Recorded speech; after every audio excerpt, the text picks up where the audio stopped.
আসসালামু আলাইকুম, স্বাগতম জানাচ্ছি বিবিসি নিউজ আন্তর্জাতিক সংবাদে। শুরুতেই সংবাদ শিরোনাম, এরপর বিস্তারিত। ইরানকে অস্ত্র না দিতে শি জিনপিংকে চিঠি পাঠালেন ট্রাম্প।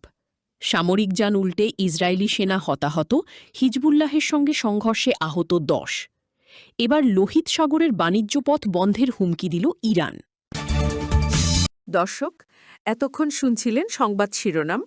এখন বিস্তারিত। আপনি যদি ইসরায়েলের ধ্বংস চান এবং মুসলিমদের পাশে থাকেন, তাহলে ভিডিওতে লাইক করে চ্যানেলটি অবশ্যই সাবস্ক্রাইব করে দিবেন এবং আপনার মূল্যবান মতামত অবশ্যই কমেন্টে লিখে জানিয়ে দিবেন। এখন বিস্তারিত। ইরানকে অস্ত্র না দিতে শি জিনপিংকে চিঠি পাঠালেন ট্রাম্প। চীনের প্রেসিডেন্ট শি জিনপিংকে ইরানের কাছে উন্নত অস্ত্রশস্ত্র সরবরাহ না করার জন্য বিশেষ অনুরোধ জানিয়ে চিঠি পাঠিয়েছেন মার্কিন প্রেসিডেন্ট ডোনাল্ড ট্রাম্প। ফক্স বিজনেসকে দেওয়া এক সাক্ষাৎকারে ট্রাম্প বলেন, চীন ইরানকে বিভিন্নভাবে সমরাস্ত্র দিয়ে সহায়তা করছে। এমন খবর পাওয়ার পর তিনি সরাসরি শি জিনপিংকে একটি চিঠি লেখেন। সেই চিঠিতে তিনি চীনকে এই ধরনের কর্মকাণ্ড থেকে বিরত থাকার আহ্বান জানান। প্রেসিডেন্ট ট্রাম্পের ওই চিঠির জবাবে চীনা প্রেসিডেন্ট শি জিনপিংও তাকে একটি ফিরতি চিঠি পাঠিয়েছেন। ট্রাম্পের দাবি, সেই চিঠিতে শি জিনপিং স্পষ্টভাবে জানিয়েছেন যে চীন বর্তমানে ইরানকে কোনো অস্ত্র সরবরাহ করছে না। যদিও মার্কিন গোয়েন্দা সংস্থাগুলো এর আগে দাবি করেছিল চীন ইরানকে অত্যাধুনিক যুদ্ধাস্ত্র পাঠানোর প্রস্তুতি নিচ্ছে, তবে বেইজিং সরাসরি সেই অভিযোগ অস্বীকার করল। এবার লোহিত সাগরের বাণিজ্য পথ বন্ধের হুমকি দিল ইরান। ইরানি বন্দরগুলোতে মার্কিন নৌবাহিনীর চলমান অবরোধের কঠোর প্রতিক্রিয়া জানিয়েছে ইরান। দেশটির সেনাবাহিনী হুঁশিয়ারি দিয়ে বলেছে, যদি যুক্তরাষ্ট্র তাদের বন্দরগুলোতে এই অবরোধ অব্যাহত রাখে, তবে ইরানও লোহিত সাগর, পারস্য উপসাগর এবং ওমান সাগরের সমস্ত বাণিজ্যিক পথ পুরোপুরি বন্ধ করে দেবে। ইরানের রাষ্ট্রীয় টেলিভিশনে প্রচারিত এক বিবৃতিতে দেশটির সামরিক বাহিনীর কেন্দ্রীয় কমান্ড সেন্টারের প্রধান এই ঘোষণা দেন।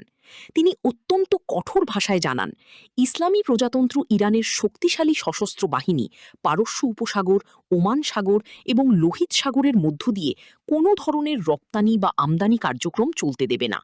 সামরিক প্রধান আরও যোগ করেন, ইরানের জাতীয় সার্বভৌমত্ব এবং নিজেদের স্বার্থ রক্ষায় সেনাবাহিনী যে কোনো সিদ্ধান্ত নিতে পিছপা হবে না।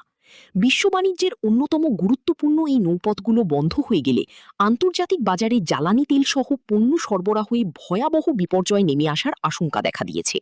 মূলত মার্কিন নৌ অবরোধের মাধ্যমে ইরানকে কোণঠাসা করার চেষ্টার জবাবেই তেহরান এই পাল্টা চরম হুঁশিয়ারি দিল। এই পরিস্থিতির ফলে মধ্যপ্রাচ্যের জলসীমায় এখন বড় ধরনের সামরিক সংঘাতের ঝুঁকি তৈরি হয়েছে।